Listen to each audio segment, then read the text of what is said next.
Good morning, good afternoon, and welcome to another episode of Before Coffee. We're already ready in Discord here. Let's go ahead and start with the show. Hello, I'm here. I just was starting all the programs and stuff. My camera's not.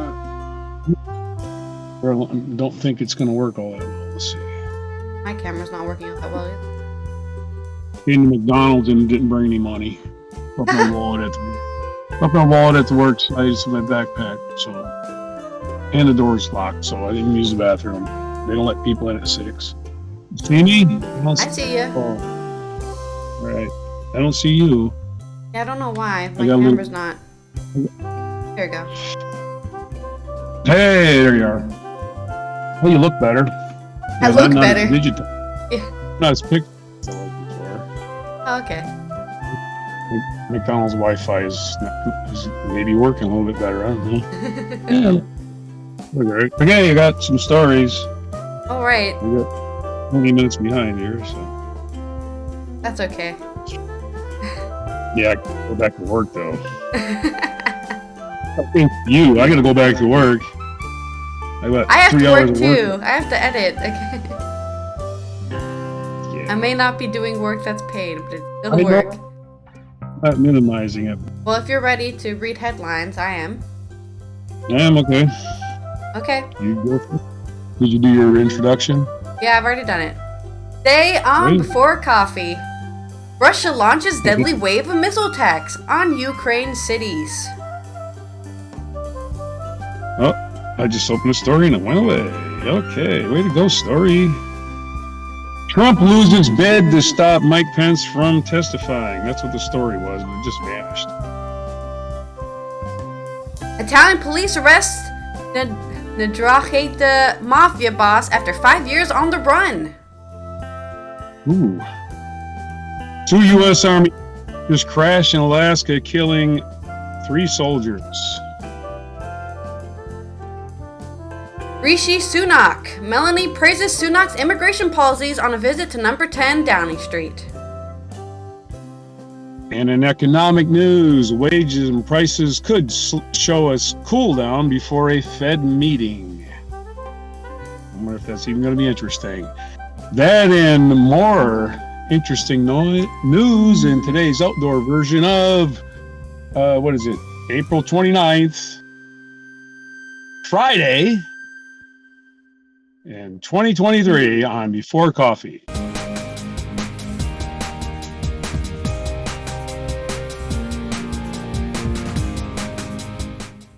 All right. For my first story, let's talk about some more updates with the Ukrainian war. Women and children die in Dnipro while missile strikes in Uman, south of Kyiv, kill 10. Russian cruise missiles have killed at least 12 people in the central Ukrainian cities of Uman and Dnipro, days after Ukraine's leader, Zelensky, begged his allies for more air defense supplies. Attacks are part of a wave of Russian missiles and drone strikes in the early hours of Friday morning, the most intense aerial bombing of a major Ukrainian city in weeks. Footage from Uman, where at least 10 people were killed, showed a building in flames and partially reduced to rubble. A mother and her 3-year-old daughter were killed in their home on the outskirts of Dnipro. Fragments of the missile shot down by the air defense appear to have fallen on the house in the rural area on the outskirts of Dnipro, police told the neighbors. It was loud enough to understand that someone was probably hurt, said Alexander Kalinchenko, a neighbor who lives about 300 meters away. Most of Russia's attacks were intercepted, with 21 out of 23 missiles shot down by Ukrainian military.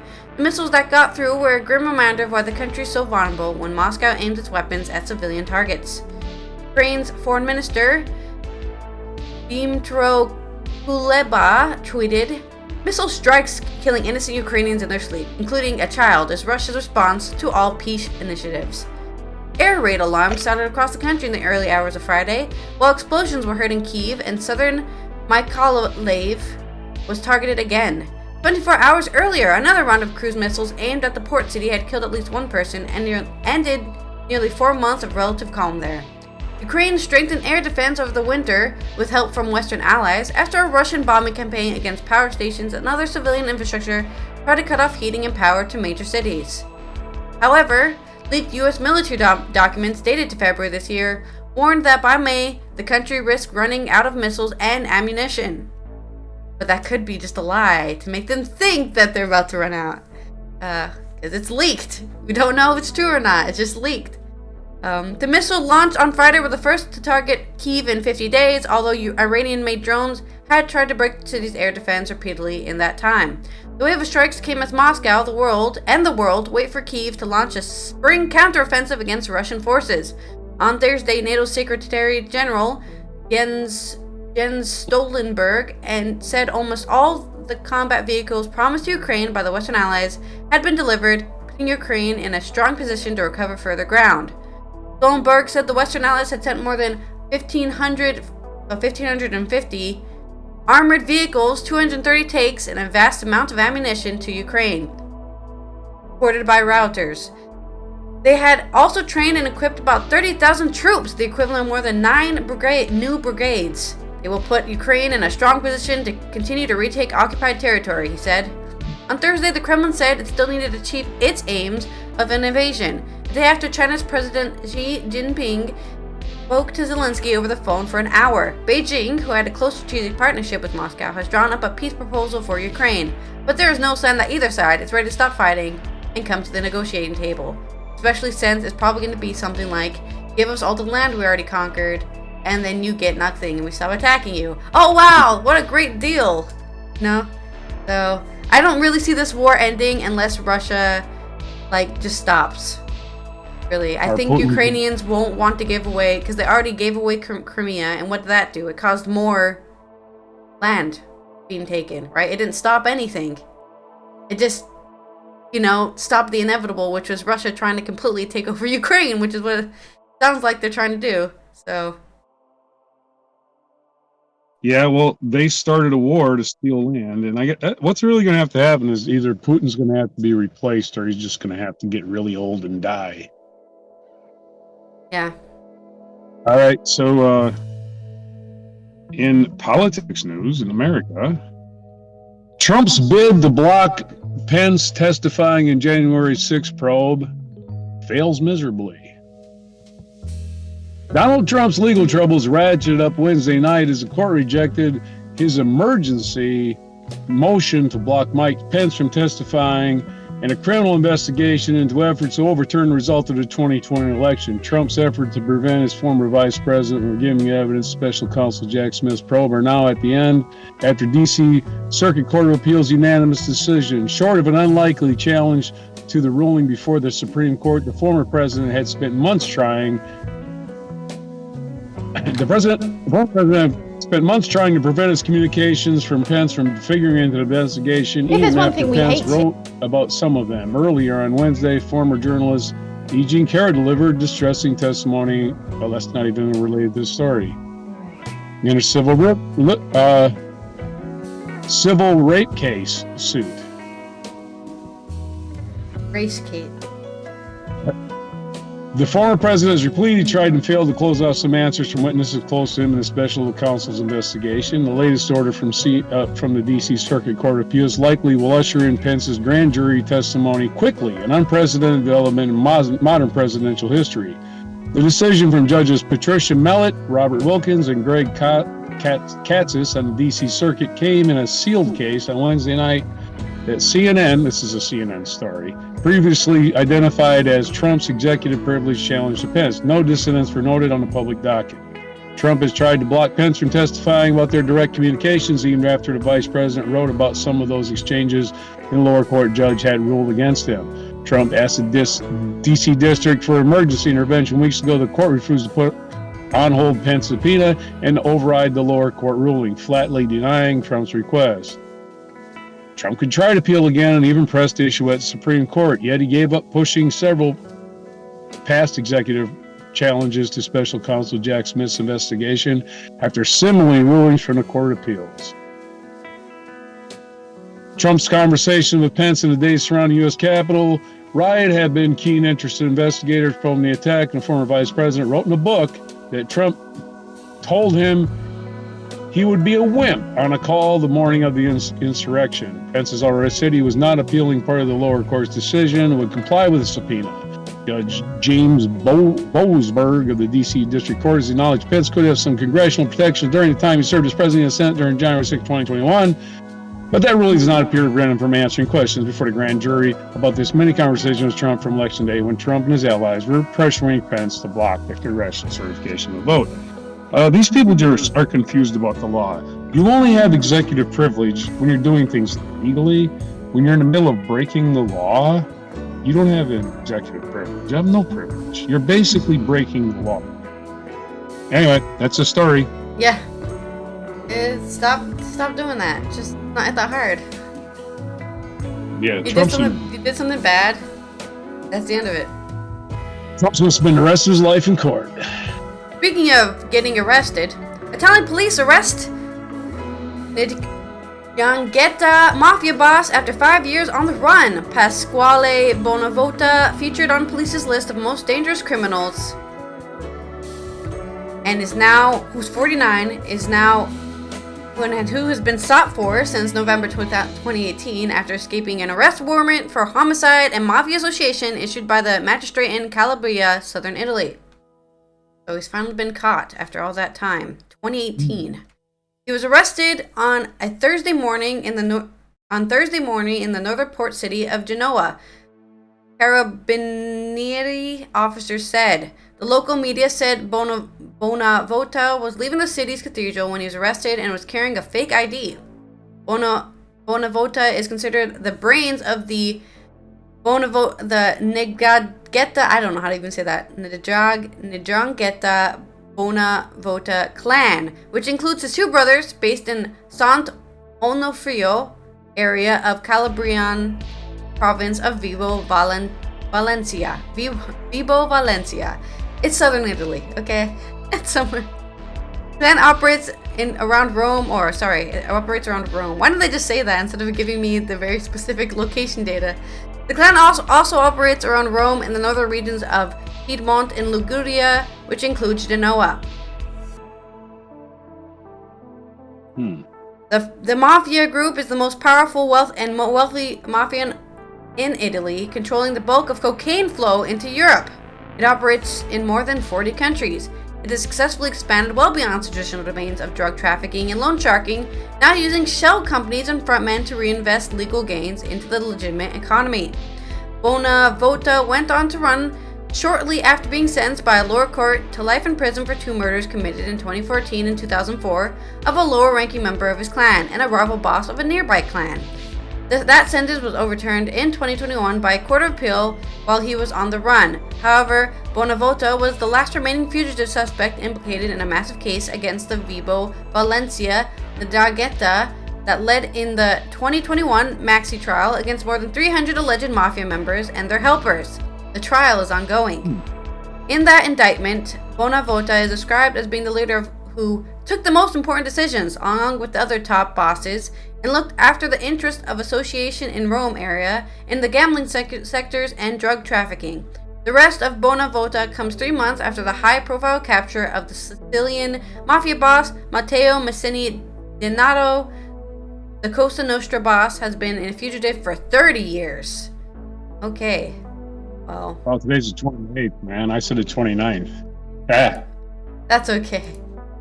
All right. It'll be the right date on the actual title of the video, and that's all that matters. Just added it in there. So, Italy has lost another mafia boss. Good for them, I guess. That's kind of coincidentally. I was looking at what happened in this day in history. Coincidentally, he was executed on this day in history. There you go. There you go, Italy. How appropriate. All right, is that the story? Yep, that's it. All right, U.S. Army helicopter crash. This is a very short one. 2 U.S. Army helicopters crashed in Alaska, killing 3 soldiers. Joint Base Elmendorf, Richardson, Alaska. This is Associated Press.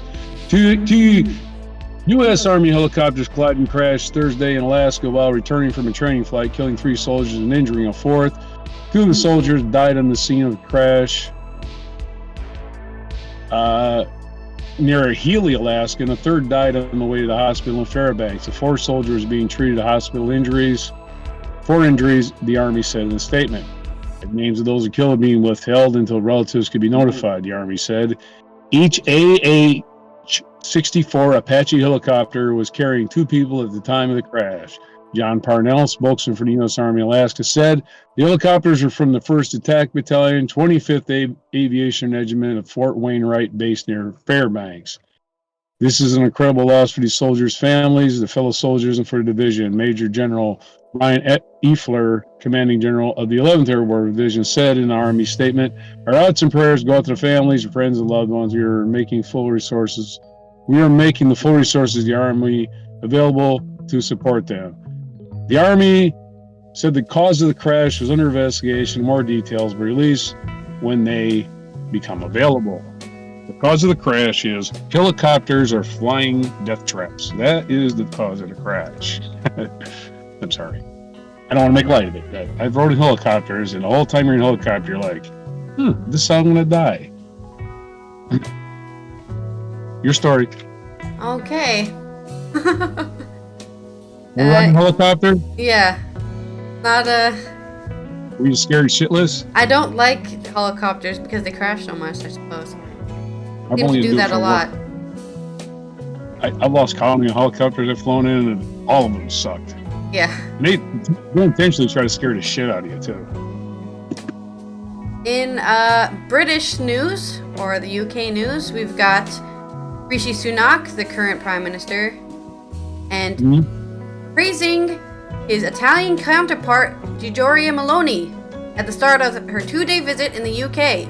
Far-right Italian Prime Minister in London for a new beginning, aiming at a deeper and wider alliance between the two countries. The Italian Prime Minister Giorgia Meloni has praised the work undertaken by her British counterpart Rishi Sunak to fight people and traffickers in clandestine immigration networks, as 2 of the most prominent right-wing leaders in Europe met in Downing Street. It's so funny to see a brown guy as a right-wing. Like, that shit is so hilarious to me. Like, what are you doing? They're still gonna get you even after you sell everyone else out. They don't care. Famously, what happens? Fascists will use whoever is useful for them and then get rid of them as soon as they're not useful anymore. Tokens are useful. Ask Clarence Thomas. At the start of the 2-day visit, designed to deepen relations between the two governments, Meloni was greeted outside Downing Street by a small group of demonstrators carrying placards reading "Stand up to racism" and "No fascist Meloni." She said the meeting with Sunak marked a new beginning in relations between Italy and Britain. "I am very happy to be here. I am convinced that we can do a good job together," she said. She underlined that she absolutely agrees with the work Sunak was doing to counter the fight against traffickers and clandestine immigration. Sunak welcomed Meloni in Italian, saying, "Thank you, Giorgia, and welcome to London," and he praised her for bringing stability to the Italian economy, because that's the most important thing. The economy. As always, who cares about people's rights and, fascism? Hey, at least we're making a lot of money! The two sides are hoping they can form a deeper alliance straddling defense, Ukraine, migration, and trade. Sunak was due to give Meloni a tour of Westminster Abbey before the coronation of Charles on the 6th of May. Alongside Poland, Italy represents probably the UK's best opportunity to influence the direction of the European Union from the outside. How about you just leave your hands out of the European Union because you left? And go bother somebody else. How about that? Go join the Caribbean Union or something. Yeah, go join your Commonwealth or whatever the hell. Meloni, who leads the part... Sorry, what? Give your money to all the islands you exploited. Yeah, exactly. Go and return those artifacts in your museums to the rightful people. What you want to be. Meloni, who leads the far-right Brothers of Italy party, because that's not... that's not a worrying name, has sought to distance herself from her own semi-fascist political roots. This week, as Italy marked the anniversary of its liberation from fascism, as you mentioned earlier, she told a ceremony in Rome, "For many years, the right-wing political parties in Parliament have declared their incompatibility with any nostalgia for fascism. But she is dogged by members of her government who stray towards just such nostalgia. Among those taking part in Tuesday's ceremony was Ignazio La Russa, a collector of fascist memorabilia, as well as Speaker of the Senate. Italy's second highest office of state. There's no reference to anti-fascism in the Italian constitution, he quoted saying. His comments sparked a barrage of criticism from the center-left and called for him to resign. Democratic Party leader Elly Schlein reacted by insisting that anti-fascism is our constitution. Meloni's brother-in-law, Francesco Lollobrigida, said, "We cannot surrender to the idea of ethnic substitution," which he defined as Italians having fewer children and being replaced with someone else. Okay, not this bullshit again. We're all humans. You're not being replaced by anyone. We're not aliens from each other. Tucker Carlson Jr. You know how easy it is to teach somebody to be an Italian person? Very easy. Oh, but they don't look like an Italian person. What the fuck does an Italian person look like? The North and South look so completely different from each other. Which one's the real Italians? Shut up. I hate racial supremacy so much. The Italian government is considering how to tackle long-running decline in national birth rate. The answer is immigration. It's always been immigration. Naturally, historically, immigration has been the solution to low birth rate. Forever, since the beginning of time. Oh, well, nobody's having babies anymore. Guess we'll just have other people come here to do it instead. I mean, it was also used to be called slavery. China population is doing this, right? Russia's population is doing this, right? Why? Because they don't have immigrants. Yeah. Nobody immigrates to Russia. Nobody immigrates to China. Let me go and be subjugated. Let me go work in an iPod factory, or something, whatever. Like I said, famously, immigration is how you solve that issue. Or, famously in the past, it was slavery. Maybe people didn't immigrate to your country, but you sure bought a bunch of people to do a bunch of work. There was 65,000 immigrants in the American military. Yeah. Not citizens. They're not even guaranteed. They're promised citizenship if they actually. Yeah, they are. They're not even guaranteed it. They're promised. I know it's not. I know it's not guaranteed, but I know they're promised. Yeah. That's why they're there. I was promised cake today. I didn't get that. But anyway, go ahead.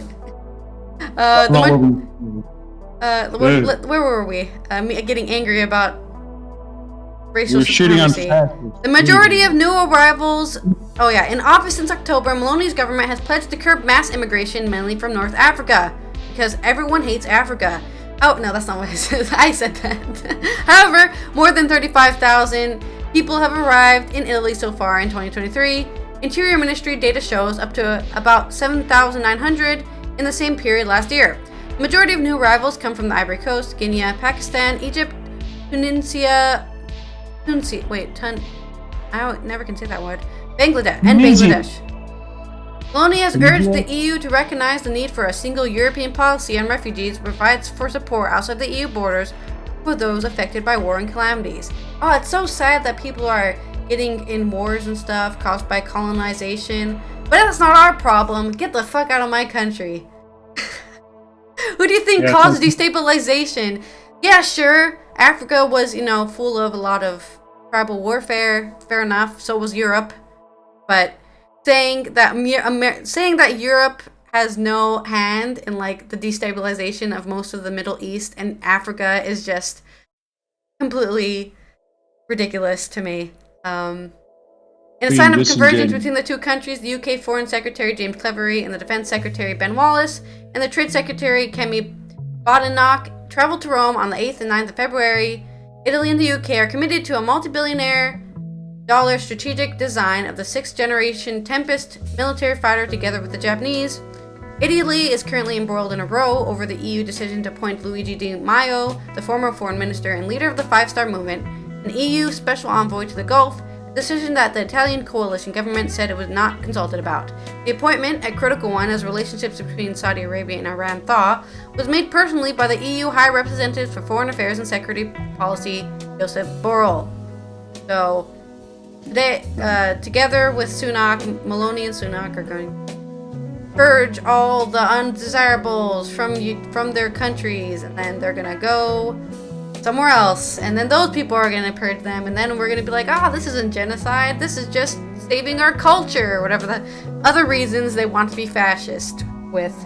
Your story. I'm Good old getting too Europe- heated about this. Good old European xenophobia. And we shit on the fascists every chance we get because they're worth shitting on. And more rich people trying to use all their money on, rich people. We're rich. You're okay. Key wage and inflation. Wow, I'm yelling too much. Yeah. Key wage and inflation gauges released on Friday are expected to moderate, which may give Federal Reserve comfort as to consider when to stop raising rates. About time. This is by Ben Castleman and Gianna Smielek from the New York Times. Government data on Friday will provide one final update on inflation, spending and wages before the Federal Reserve's interest rate decisions next week. Forecasters expect data from the Labor Department to show that the key measure of wages and salaries increased about 4.6% in the first quarter from a year earlier. While that would be a modest slowdown from the end of last year, the growth would be faster. The growth would be faster than a pace that policymakers consider sustainable, given their concern that quick pay gains could help fuel future inflation. Commerce Department data, also set for release Friday, is expected to show that inflation eased somewhat in March, but remained uncomfortably high, while consumer spending most likely slumped or may have even fallen. Investors will scrutinize the data for clues about where the economy is headed and how the Fed will react. Most observers expect the central bank to raise rates a quarter percentage point on Wednesday and continue an aggressive campaign to bring inflation to a heel. Inflation was not caused by people spending money. No. It was caused by corporate profit taking. But just as important as will be what monetary policy signaled about the profit for the rest of 2023, and that is likely to be shaped by incoming economic data and financial developments. Fed officials have already lifted rates to nearly 5%, and this guy is blinding me with his headlights right here. It's the middle of the day, and he's blinding me. Holy Jesus. Go! He's going through the drive-thru at McDonald's here. Okay, thank you. Policymakers hope that I couldn't even see. Policymakers hope that by raising borrowing costs and keeping them high for some time, they can cool off demand. You must have your mic muted. I can hear you laughing. I can see you laughing. To allow price pressures to moderate without slowing it so much that companies shed workers en masse. They might just shred them. We'll see. It won't be an easy task, especially if they try to shred them. Data released on Thursday showed that spending and inflation both remain high in the first 3 months of the year. Once again, spending is not driving inflation. It's corporate profit taking. Still, recent data have offered some encouraging signs. Consumer spending surged in January but fell in February, and forecasters expected the data on Friday to show that spending was roughly flat in March, suggesting that households might be pulling back. You're seeing some of that robustness to start to reverse a little bit, said Stephen Juneau in economics of Bank of America. Wages, too, have been rising more slowly, at least according to monthly data. Economists will watch for the same trend in the quarterly data, which they view as more reliable. If it shows up, that could be a sign that labor market is beginning to cool off, even without a big increase in unemployment. See, they're trying to cause an increase in unemployment. One wild card remains inflation itself. Prices are no longer rising as quickly as they were at their peak last year, but they have come down more slowly and less consistently than many forecasters expected or than Fed officials would like. We knew that inflation was going to be rocky and bumpy, said Megan Green, chief economist for the Kroll Institute, another bunch of people that just sit around and spend money. We found peak inflation, but it's not going to be smooth. It's not going to be a smooth path down, and regardless of what happens with Friday's data, the Fed will need to weigh another complication. The banking sector remains in turmoil after a series of high-profile bank failures in March. First Republic has continued to struggle, and its stock plummeted this week. Problems in the industry can slow lending to consumers and businesses, weighing on the economy. That will be important consideration as monetary policymakers debate their next rate move. I will say this again. These supply-side economic folks, when it comes to getting all the money and trickling it down to everybody. They think that's how it works. In reality, when people have money to spend, it trickles up, and rich people get all the money that they've spent. But what's really happening in this case is rampant speculation by businesses. They got huge tax cuts where they just used them to make stock buybacks, not to hire people. And when inflation got high, they decided, hey, shortages, we can claim their shortages and we can start making huge profits on gouging people. And then as soon as the inflation gets out of hand, they punish the poor people by raising interest rates. Your story. Yeah, it's not like poor people are causing they're not causing inflation. They're just living their lives. They're just doing normal shit, normal everyday shit. They're not doing any sort of economic, transitioning or whatever. But this is legitimately what they say. They say, we need to cause unemployment to slow inflation. They think unemployment slows inflation. No, that's just absurd. It's an absurd notion. Here's what happens. Unemployment will slow inflation, but it'll also cause a recession. And then a depression, and then we're going to be turning to the Great Depression. Yay! All right. In culture news, Ed Sheeran sings in court as part of a Marvin Gaye plagiarism case. British singer testifies about songwriting practice and plays guitar during trial over whether he copied Gaye's classic Let's Get It On. As usual, Gaye's family is trying to cash in on their family member who is not even alive anymore, really. Because, hey, copyright is everywhere. He's just the most... That's one of the most tragic deaths ever. Marvin Gaye's dad shot him, and his dad was a preacher. I'm just saying, right? This dude is gone, but his family constantly is like, you're copying his music all the time. They have... I'm pretty sure somebody said on Twitter, which, take that with a grain of salt, that they do the most, music-based copyright cases ever. As soon as somebody breathes, Marvin Gaye breathed exactly like that. You owe me $1 million. That's what they do. It's really fucked up. That's additionally more fucked up. You have to come up with a chord sequence that somebody else wrote before they, otherwise, if it was a unique chord sequence, they're probably going to have to say, well, Marvin Gaye gets all rights to that song. Marvin Gaye is just... Yeah, their family is just like, get over it, dude. Ed Sheeran played the chord progression to his hit song Thinking Out Loud and sang on the witness stand in Manhattan federal court on Thursday during a trial over whether he copied Marvin Gaye's classic Let's Get It On. Testifying as the first witness in his own defense to a packed courtroom, the British singer-songwriter described his process for writing the song about everlasting love in 2014, shortly after he began a new romantic relationship after his grandfather died. I draw inspiration from a lot of things in my life and family, said Sheeran, saying the song was inspired by the love he observed between his grandparents. The 32-year-old is being sued by heirs of songwriter Ed Townsend, Gaye's co-writer, on the 1973 song. Townsend's heirs are seeking a share of profits from the Thinking Out Loud, saying that the syncopated chord progression was copied from Let's Get It On. Sheeran testified for nearly an hour on Thursday, explaining how his friend and collaborator Amy Wadge started strumming the chords for the song during a visit to his home in England, and how they had collaborated on the lyrics. On the stand, he sang the phrase, I'm singing out now, which he said he sang during the songwriting session with Wadge. He said that the phrase sounded like I'm thinking out loud, which ultimately became the title.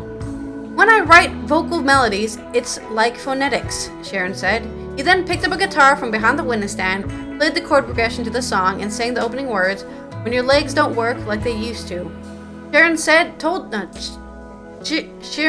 told the court that he preferred to work quickly, with the most of his songs written in a day, or even a matter of minutes. He said that he had written up 8 or 9 songs in a single day in the past. Thinking Out Loud went on to be number 1 on the UK and number 2 in the US, won a Grammy Song of the Year in 2016. Lawyers for Townsend earlier this week showed a video of Sheeran transitioning seamlessly between Thinking Out Loud and Let's Get On. In a live performance, they said amounted to a confession that he ripped up the song. In court, Sheeran replied, most pop songs can fit over most pop songs. If I had done what you accused me of doing, I'd be quite an idiot to stand on the stage in front of 20,000 people and do that. The trial was interrupted on Wednesday when one of the plaintiffs, Townsend's daughter, Catherine Griffin Townsend, collapsed and had to be carried out of court. Townsend fainted just as Sheeran's team began a cross-examination with a musicologist who had been brought to testify there was a substantial similarity between the two songs.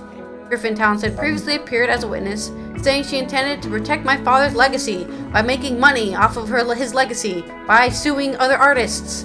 That's not what she said, but that's kind of what she's doing. I'm just saying, it's very convenient that these people are constantly suing other people for songs because they're not doing anything for themselves, right?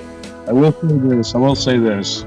There's a long history in the United States of black artists getting ripped off by white artists. I know. So, I understand. and I know it's not necessarily Ed Sheeran's fault, but you got people like Elvis, Led Zeppelin. They got rich off other people's music, and they paid them a nominal sum. Some of them didn't pay anything. I mean, Led Zeppelin just recorded music and didn't give anybody credit, even though they blatantly stole it. And they had to go back there and give Willie Dixon credit, and everybody else wrote all these songs. And Led Zeppelin didn't have a whole lot of original material for the first two albums because everything they got, even like Whole Lot of Love, right? That was stolen. Dazed and Confused was stolen. It was a song called I'm Confused. Yeah, so, My specific problem with this isn't that they want, not their things to be copyrighted. My specific problem with this is that they're not the artist. They're a family member of the artist who are dead, right? And they're specific. Yeah. That's my problem with it. The artist is gone. The artist isn't here anymore. It's the family members of the dead artist who are like, hey, you stole this. And it's like, yeah, very convenient that the guy who wrote it is dead, so he can't be here to say, I give you permission or whatever. Because why would any family member of a famous artist give permission for the songs to be used in any sort of licensing and copyright when they could just sue and get money and then not have to live or do anything for their entire life? Because they can just sue for millions of dollars because, hey, your song got famous enough to make billions in record sales, and so I want a cut of that because you obviously copyrighted our song. That's all I'm saying, right? That's where it becomes less about protecting the artist and more about how can I make money from my dead relative. It's like the people that own, whoever owns Prince's music, whoever that is, he didn't have any kids, right? Yeah. He might have one kid out of wedlock, but yeah, they're making money. They never wrote that shit. Yeah, exactly. Okay. That's my problem with it. Oh, wait, I didn't finish yet. Let me finish. Okay. She is one of the three plaintiffs, along with Townsend's sister, Helen MacDonald, and estate of Ed Townsend's ex-wife, Sharon Gill Townsend. Townsend died in 2003, Gay died in 1984, and the trial is expected to resume on Monday. Hopefully with some more free Ed Sheeran concert, I guess. So we'll see what happens with that court case. On Monday, or Tuesday, we'll probably talk about it again. And on to this day in history. This day in history, so I gotta get back to work here at some point. King Edward IV of England was born this day in 1442 in Rouen, France. The King of England was born in France. In 1758, James Monroe, the fifth president of the United States, author of the Monroe Doctrine, was born on this day, April 28th. In 1789, Captain William Bligh of the British ship Bounty and 18 of his men were set adrift by mutinous soldiers led by the master mate Fletcher Christian. And of course, that was 1789, memorialized by the movie Mutiny on the Bounty. And all of those mutineers settled in what island? What island did they settle in? The Isle of Man. Oh. Isle of Man. Isle of Man. Coast of Scotland. Yep. So everybody that's living on an island right now is a descendant from the Mutiny on the Bounty mutineers. 1878, American actor Lionel Barrymore was born in Philadelphia. He played Mr. Potter in It's a Wonderful Life. In 1881, also the great uncle of Drew Barrymore. Yes. Gunfighter Billy the Kid in 1881 escaped from a prison in Missile, New Mexico. Hey. You know where that is? We've eaten at that restaurant. It's a restaurant now in Missile, which is a little part of Las Cruces. And it's La Mesilla. It's a place full of parrots. And the place full of parrots is down the street. The jail is a different place. Anyway, Billy the Kid escaped in 1981 from that jail in Missile, New Mexico. In 1926, American author Harper Lee, who wrote To Kill a Mockingbird, was born. The sequel was To Kill a Mockingbird. No, it wasn't actually. She did write a sequel. Totally bombed that one. What's a Mockingbird? It did, actually. Sequel to To Kill a Mockingbird was very unpopular because it basically proved that all the white people were racist the whole time. Even if they did a good thing for one black guy, they were still racist. It was a work of fiction. It was a work of fiction. So it didn't really prove anything. It was just some characters doing stuff. 1947, Norwegian ethnologist and adventurer Thor Heyerdahl and small crew set sail from Peru aboard the primitive raft Kon-Tiki, which I had to read in 8th grade, and arrived in Polynesia 3.5 months later. I know all about Thor and his journey, and it was pretty awesome. And he had a guy named Newt on his raft, but it was spelled, so when we read it, we called him Nut. In 1952, the Allied occupation of Japan came to an end. There were 7 years of rapid social economic change after World War II. In 1967, at the height of the Vietnam War, boxer Muhammad Ali refused induction in the U.S. Army, citing religious reasons. His subsequent conviction was eventually overturned by the U.S. Supreme Court. Muhammad Ali was 26 when he was drafted, when the average draftee was 19. So it was completely political that he was drafted in the first place. French leader Charles de Gaulle in 1969 resigned his presidency. In 1996, an Australian gunman, Martin Bryant, began a killing spree that left 35 people dead and some 18 wounded in Port Arthur area of Tasmania. It was the country's worst mass shooting and led to Australia banning assault weapons. Wow, Australia got a brain. Wow, how about that? American businessman Dennis Tito became the first space tourist when he's launched into orbit in 2001 aboard his Russian supply mission to the International Space Station. He paid approximately $20 million for the 6-day trip. 2003, Apple launched the iTunes Store. 2004, the exposed of Abu Ghraib prison in Iraq was exposed in a CBS documentary. Birthdays today, Penelope Cruz. Hey, I was just thinking about her. Why? I don't know. My brain was like, she always has that accent every time she's in a film. That's all I was thinking. It was just a random thought. It was yesterday. I was like, she does always speak like that. And my brain was like, okay, anyways, next topic. Yeah. Born in 1974. Jay Leno turns 73. He's born in 1950. Terry Pratchett was born in 1948. Hey. English up. Saddam Hussein's birthday, born in 1937. Not so. And of course, we already mentioned Harper Lee, and of course, the big event today, Benito Mussolini was executed. El Duce, after a series of military adventures, became unpopular even among his fellow fascists, was captured while trying to flee Italy, and was executed this day in 1945, and along with his mistress, and they were hung upside down out the window. Yes. And just like all fascist dictators should end up. And today is National Whatever Day. Let's see what it is. It is National Arbor Day, so happy Arbor Day. Go plant a tree. Okay, I will. National Superhero Day. National Biological Clock Day. Oh my. Oh God.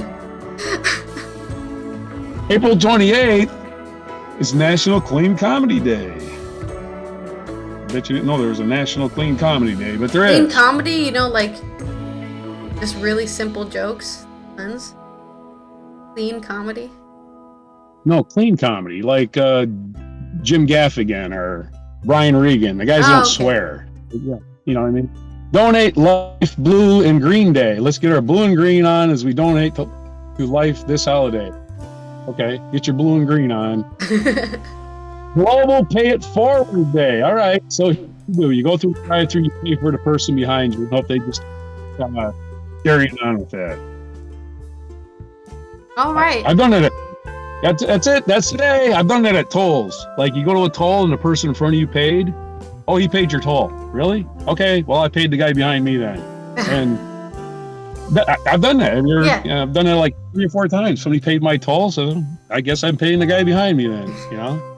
Because I've already got the freaking quarters out. Like, what's the point? Yeah. No, I'm on travel and I get you get it for free, anyway. so to say. I get them. All right, so that's today's news. April 28th. I know I said the 29th, but for a change, I'm not living in the past. So I'm living in the future where there's flying cars, and there better be flying cars pretty soon. I'm tired of this. I was promised flying cars by the year 2000. Got nothing so far. Nothing. Drones ain't doing it, man. Drones are boring. You can't get in a drone and go fly over a mountain. They have created those actually, but not flying over mountains. There are like really small little drone things. They look like little helicopters, but with drones. They do exist. Yeah, they're like jetpacks.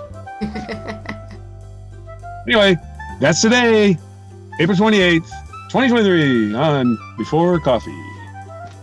That's been me from the Netherlands talking about the Ukraine war and Ed Sheeran. I hope to see you next week for some more glorifying news about what's going on in Europe and the US. Have a good one. And we'll review the NFL draft, which just got underway last night. But we're not going to review it till it's over. Okay. All right. Goodbye.